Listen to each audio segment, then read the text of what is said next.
All right, Donald Trump accusing Hillary Clinton and her campaign of orchestrating the allegations against him by several women that he touched them inappropriately. We should point out that a new woman has come out today. This is the 10th accuser.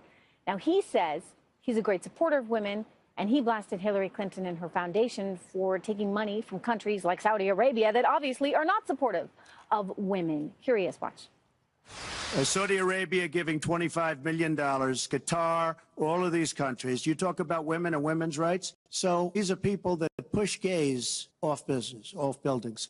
These are people that kill women and treat women horribly, and yet you take their money. I'd like to ask you right now, why don't you give back the money? Joining me right now with her thoughts on all of it, conservative political commentator Gina Loudon.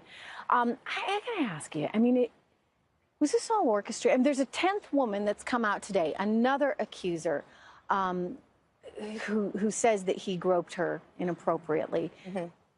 How is this just all coming out now? I mean, we went through a primary process. One would think that Ted Cruz and the rest of them, Marco Rubio, would have been able to reveal some of these things earlier.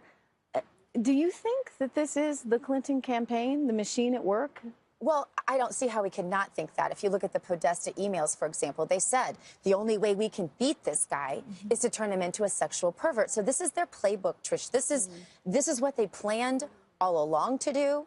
And, you know, it diminishes the credibility. Is this their way of going back? I mean, they knew that they had to be prepared for attacks, and we've seen that via the emails. They had to be prepared for attacks on Bill Clinton and what he actually did. In one case, there was actually a settlement involved. Right. So was this their strategy all along, do you think, to just say, okay, let's line up these women and let's find them, let's line them up and be prepared and ready to go for this late in the election? I think it's hard. It's very hard. They have to get the women vote. Hillary has to. She's supposed to be Madam President, right? So she has to get that women's vote. I think it's really hard to find dirt on Mr. Trump for all the clumsiness of him being the real guy on the stage and all the polishedness of a Hillary Clinton.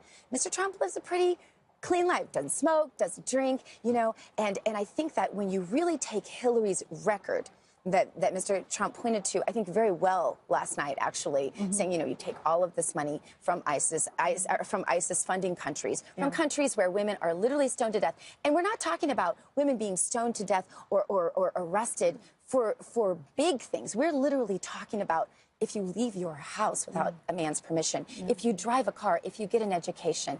These are topics that if Mr. Trump continues to drive them home, he will prove to women once and for all, our safety is for sale with Hillary Clinton. And I think that's the point that he needs to focus on to bring in more women. Gina, good to see you. Thank you so much. Great to see you, Trish. Yes. All right, breaking right now, everyone. We have some news we're bringing to you.